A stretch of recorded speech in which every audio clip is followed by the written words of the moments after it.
If you have ever been looking for some sort of employment or volunteer opportunities, trying to get to the next level, something that you probably will find yourself in is an interview. And if you've ever been in an interview, it can be so nerve-wracking. It can make some people just sweat buckets. I start sweating, my armpits just start leaking, and we get this sort of like this feeling in our stomach. We just feel so uneasy.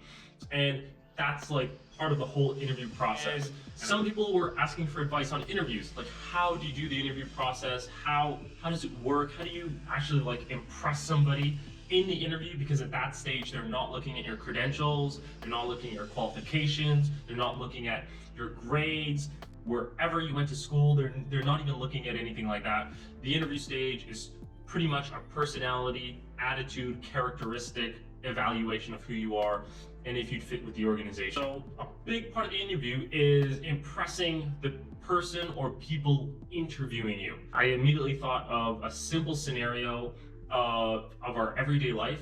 And the example would be you and your group of friends are there chilling, right? You have your group of friends, you're all solid, and then there's three of you, and let's just say one person decides to come by and tries to be part of your group, right? And immediately they're gonna have to try to work their way into your group. But if they come off as a bit shy and they don't open up and they're a bit timid and they don't really say much, they're not really gonna be part of that group. They're gonna say, this group's gonna be like, well, you're nice and you're kind, but yeah, not really. They didn't really get to know you. That's kind of what it's like in the interview.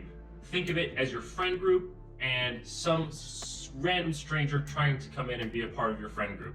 And the same goes for that person. If your friend group is here and that person comes and they're a bit more optimistic and they're outgoing and they say, wow, I like your hair. Wow, you have really good style. You know, I like to do that too. Where did you buy this? And they start with really connecting you with compliments.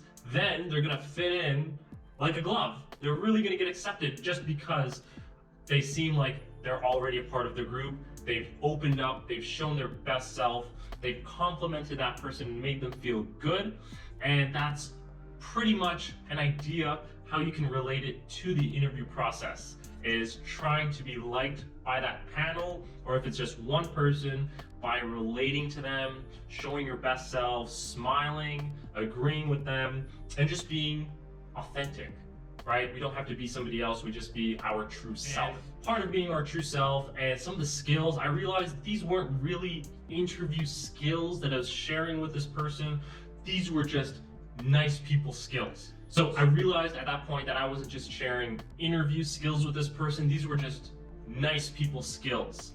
And that just blew my mind. Like a light bulb just went off and said, these are just nice people skills.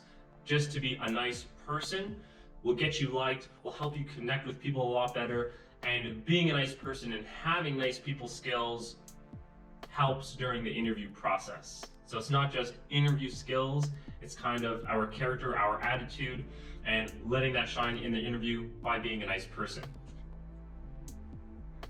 And nice people skills sound awesome. I love nice people skills. Everybody loves a good friend and someone to connect with. And my question to you is, what are some of your top nice people skills? And I really do think that this is a skill that can be practiced and improved on, and that it goes so much further than a lot of other skills. What are some of your nice people skills that you can think of right off the bat that you may have or that you like in other people? Let me know. I'd love to hear it.